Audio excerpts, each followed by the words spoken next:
Assalamualaikum warahmatullahi wabarakatuh.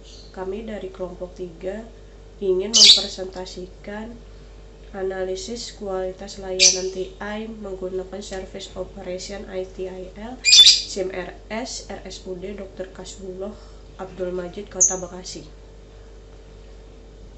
Di sini saya terlebih dahulu akan menjelaskan latar belakang dari pendahuluan tersebut. Rumah sakit merupakan pusat pelayanan kesehatan bagi masyarakat yang dituntut untuk melakukan tugas dan fungsinya dengan lebih baik serta meningkatkan kualitas dan kenyamanan dalam pelayanan yang diberikan. Rumah sakit juga dituntut untuk mengikuti perkembangan teknologi untuk meningkatkan kinerja yang ada. Seluruh operasional rumah sakit daerah atau RSUD Dr. Kasbullah Abdul Majid Kota Bekasi sekarang telah menerapkan sistem informasi manajemen rumah sakit atau yang biasa disingkat dengan SIM-RS dengan harapan mampu meningkatkan kualitas layanan teknologi informasi atau TI dengan meningkatkan seluruh aktivitas layanan. Bagi SIM-RS yang bertanggung jawab mengelola layanan TI, pengembangan, operasi TI di RSUD Dr. Kasbullah Abdul Majid Kota Bekasi. Sekian dari saya. Terima kasih. Pada kali ini kita akan memberitahu beberapa domain yang ada di dalam ITIL, yaitu ada 5 domain, dan salah satunya akan diterapkan dalam mengevaluasi layanan TI pada SIMS RSUD Dr. Hasbullah Bekasi.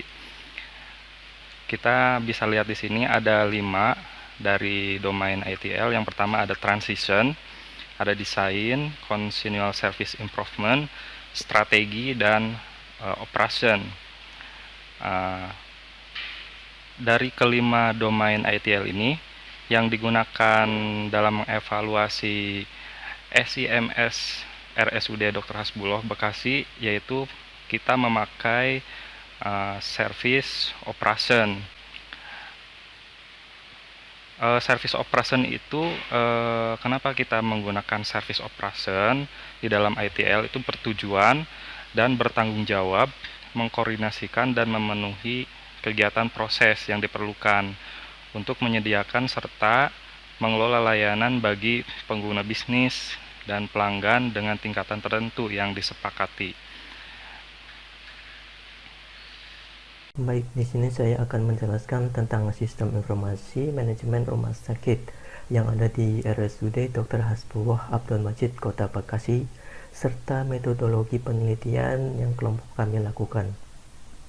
Sebelumnya, SIMRS itu apa sih?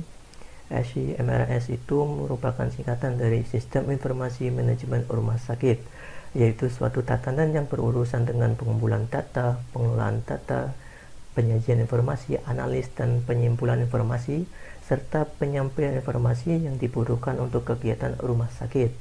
SIMRS ini adalah sistem informasi yang memproses dan mengintegrasikan seluruh alur proses yang berlangsung di suatu rumah sakit baik secara internal maupun eksternal, mulai dari jaringan koordinasi, pengumpulan data, pengelolaan data, penyajian informasi, pelaporan, dan prosedur administrasi untuk mendukung kinerja serta memperoleh informasi secara cepat, tepat, dan akurat. Sistem aplikasi SIMRS ini merupakan hasil kerja dari bagian SIMRS RSUD Dr. Hasbullah Abdul Majid Kota Bekasi. Aplikasi ini digunakan untuk membantu meningkatkan efektivitas dan efisiensi kinerja serta meningkatkan kualitas dan kenyamanan dalam pelayanan yang diberikan kepada pasien. Aplikasi ini digunakan mulai sekitar tahun 2003. Dari awal menggunakan sampai tahun 2009, aplikasi ini masih terdiri dari beberapa modul yang mempunyai banyak kekurangan. Peningkatan dan pengembangan aplikasi ini dilakukan secara bertahap dari tahun 2009 sampai 2010 hingga sekarang sudah sangat memenuhi kebutuhan untuk menunjang kinerja staf. Sistem informasi rumah sakit bukan hanya untuk membuat sistem aplikasi saja, tetapi SIMRS ini yang digunakan RSUD Dr. Hasbullah Abdul Majid Kota Bekasi bertujuan serta bertugas dalam segala bentuk layanan TI di RSUD.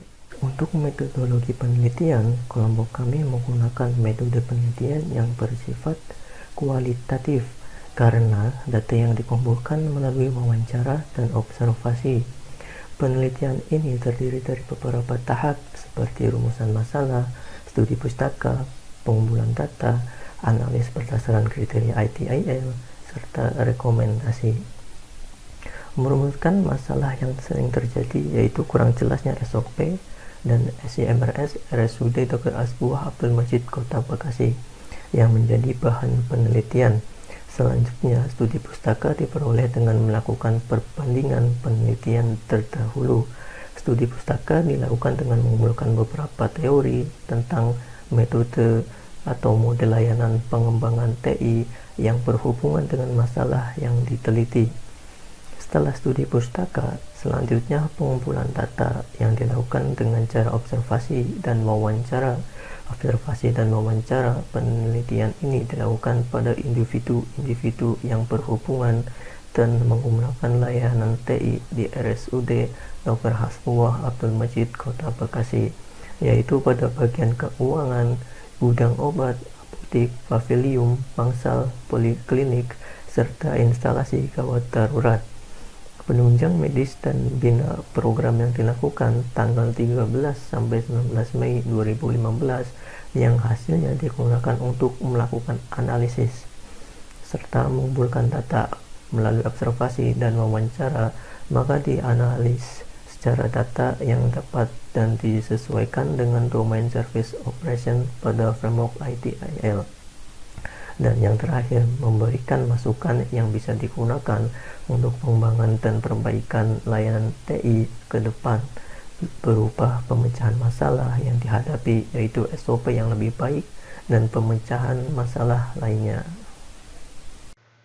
Saya akan melanjutkan dari penjelasan dari saudara M. Musli, dan saya di sini akan menjelaskan rumusan masalah. Merumuskan masalah yang terjadi yaitu kurang jelasnya SOP pada SIMRS RSUD Dr. Hasbuah Abdul Majid Kota Bekasi yang menjadi bahan penelitian. Selanjutnya, studi pustaka diperoleh dengan melakukan perbandingan penelitian terdahulu. Studi pustaka dilakukan dengan mengumpulkan beberapa teori tentang model layanan pengembangan TI yang berhubungan dengan masalah yang diteliti. Setelah studi pustaka, selanjutnya pengumpulan data yang dilakukan dengan cara riset dan observasi. Setelah mengumpulkan data melalui riset dan observasi, maka dianalisis sesuai data yang didapat dan disesuaikan dengan domain service operation pada framework ITIL.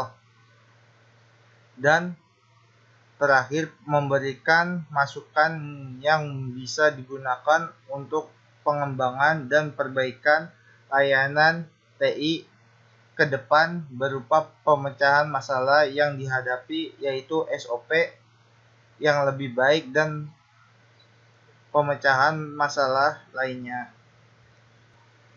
Nah, selanjutnya saya akan menjelaskan tentang struktur organisasi SIMRS, yaitu ada ketua, subbagian SIMRS, dan rekam medis. Terus di bawahnya ada koordinator SIMRS.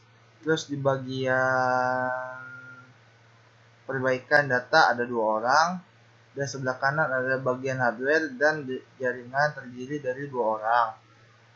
Sistem aplikasi SIMRS yang merupakan hasil kerja dari bagian SIMRS Dr. Hasbuah Abdul Majid Kota Bekasi yang terdiri dari beberapa modul, yaitu administrator, terus bendahara PBT atau bendahara pembantu, bendahara pengeluaran, billing, EEG atau elektroencephalografi, endoskopi, front office, gizi, gudang obat, hemodialisa, ICU atau high care unit, terus ada ICU atau intensive care unit, terus ada inventory habis pakai, instalasi gawat darurat, jasa medis, kamar mayat, kamar operasi, kebidanan, kepegawaian, claim in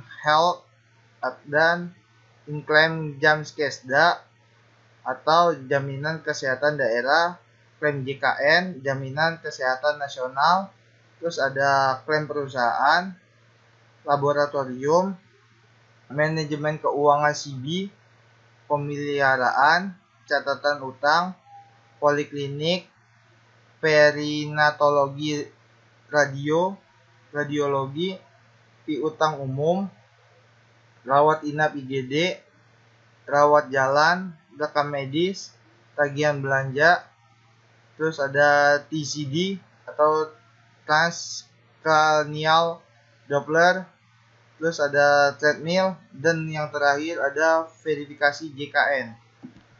Ya, segitu saja penjelasan dari saya. Selanjutnya akan dijelaskan oleh teman saya.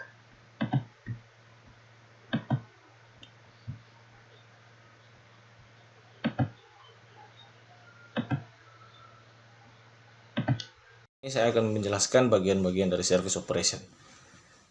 Yang pertama, event management. Bagian SMRs dalam mendeteksi event dilakukan secara umum, dan event yang terdeteksi yang menimbulkan masalah akan dilakukan penanganan oleh bagian SMRs atau Sistem Informasi Manajemen Rumah Sakit. Sebelum pembuatan modul yang di-request, ada analisis pendeteksian masalah yang akan terjadi, sehingga meminimalisir sistem error pada saat proses pembuatan sebelum akan dipakai oleh user. Penjagaan IP penuh dan terjadi IP konflik dilakukan pelatihan mikrotik oleh Inixindo Jogja. Saat pengadaan komputer baru sebelum dipakai user, bagian SMS menyiapkan Windows, aplikasi, antivirus, dan semua yang diperlukan user, termasuk aplikasi akronis untuk backup komputer baik data maupun sistem, sehingga dapat mengembalikan data dan sistem saat sistem komputer crash. Data terhapus secara tidak sengaja, serta kerusakan file dan data komputer akibat serangan virus komputer. UPS juga digunakan pada server, komputer, dan switch hub untuk meminimalisir kegagalan daya serta kerusakan software dan hardware saat listrik padam. Yang kedua ada incident management. Yang dilakukan SMRs masih perlu ditingkatkan karena cepat dan tidaknya penanganan masalah tidak tentu. Sistem antri digunakan saat permintaan penanganan masalah sedang tinggi, disebabkan karena sumber daya manusia yang kurang dalam bagian SMRs. Selain kurangnya SDM, kurangnya manajemen SMRs yang baik juga menyebabkan banyak pekerjaan yang menumpuk. Masalah yang terjadi antara lain sistem error akibat listrik padam, data yang termakan virus, kesalah penginputan data, dan printer error. Yang ketiga, request fulfillment. Bagian SMS menyediakan saluran permintaan layanan melalui telepon, SMS, bahkan sudah ada modul pengaduan di sistem aplikasi SMRs. Tapi modul tersebut terhapus dari database.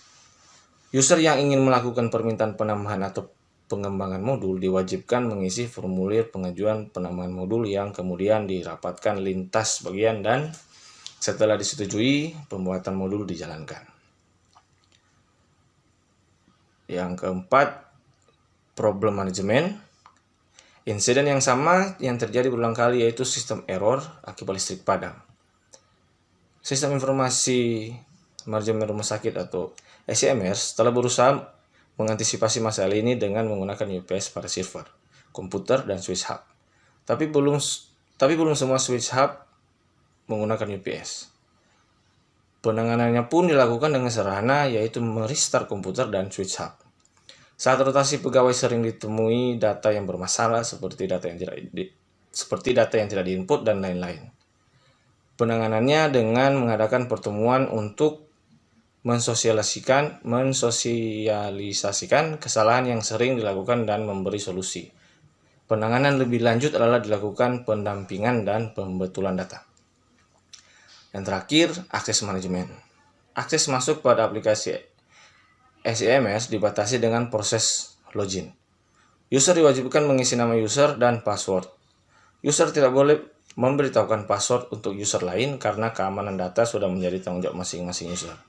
Jika user dipindahkan ke bagian departemen lain, maka password yang lama akan dinonaktifkan dan akan diberikan password baru. Baik, pada kesempatan ini saya akan menjelaskan mengenai service operation, di mana service operation ini adalah salah satu fase dari framework ITL. Pertama, event management.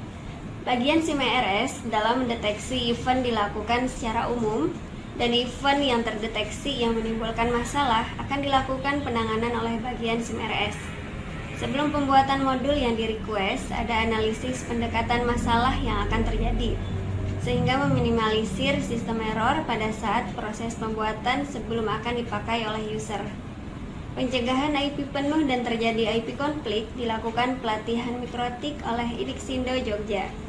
UPS juga digunakan pada server, komputer, dan switch hub untuk meminimalisir kegagalan daya serta kerusakan software dan hardware saat listrik padam.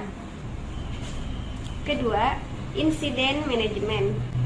Yang dilakukan SIM-ERS masih perlu ditingkatkan karena cepat dan tidaknya penanganan masalah tidak tentu. Sistem antri digunakan saat permintaan penanganan masalah sedang tinggi disebabkan karena sumber daya manusia yang kurang dalam bagian SIM-ERS. Selain kurangnya SDM, kurangnya manajemen SIM-ERS yang baik juga menyebabkan banyak pekerjaan yang menumpuk. Masalah yang terjadi antara lain sistem error akibat listrik padam, data yang termakan virus, kesalahan penginputan data, dan printer error. Ketiga, request fulfillment. Bagian SIM-ERS menyediakan saluran permintaan layanan melalui telepon, SMS, bahkan sudah ada modul pengaduan di sistem aplikasi SIM-ERS. Tapi modul tersebut terhapus dari database. User yang ingin melakukan permintaan penambahan atau pengembangan modul diwajibkan mengisi formulir pengajuan penambahan modul yang kemudian diharapkan lintas bagian dan setelah disetujui, pembuatan modul dijalankan. Keempat, problem management. Insiden yang sama yang terjadi berulang kali yaitu sistem error akibat listrik padam. SIM-ERS telah berusaha mengantisipasi masalah ini dengan menggunakan UPS pada server, komputer, dan switch hub. Tapi belum semua switch hub menggunakan UPS. Penanganannya pun dilakukan dengan sederhana, yaitu merestart komputer dan switch hub. Saat rotasi pegawai sering ditemui data yang bermasalah seperti data yang tidak diinput dan lain-lain. Penanganannya dengan mengadakan pertemuan untuk mensosialisasikan kesalahan yang sering dilakukan dan memberi solusi. Penanganan lebih lanjut adalah dilakukan pendampingan dan pembetulan data. Kelima, akses manajemen. Akses masuk pada aplikasi SIM-ERS dibatasi dengan proses login. User diwajibkan mengisi nama user dan password. User tidak boleh memberitahukan password untuk user lain karena keamanan data sudah menjadi tanggung jawab masing-masing user. Jika user dipindahkan ke bagian departemen lain, maka password yang lama akan dinonaktifkan dan akan diberikan password baru. Baik, kesimpulan dari penjelasan kelompok kami berdasarkan hasil analisis kualitas layanan teknologi informasi menggunakan Service Operation Framework dari ITL pada bagian SIM-ERS RSUD Dr. Hasbullah Abdul Majid Kota Bekasi, maka disimpulkan teknologi informasi yang ada mendukung proses bisnis dan sumber daya yang ada digunakan dengan tanggung jawab dan resiko yang telah dikendalikan dengan tepat. Saluran permintaan layanannya perlu ditingkatkan dengan memperbaiki modul permintaan yang terhapus dari database. Sumber daya manusia yang terbatas mengakibatkan manajemen SIM-ERS yang belum maksimal sehingga penambahan SDM bagi SIM-ERS sangat diperlukan. Dan juga SDM yang ada dikoordinasikan sedemikian rupa untuk job desk masing-masing bagian. Hak akses yang baik yang dimiliki setiap user dengan batasan keamanan informasi sistem aplikasi SIM-ERS serta mengadakan UPS yang lebih banyak untuk mengatasi masalah sistem error akibat padam listrik.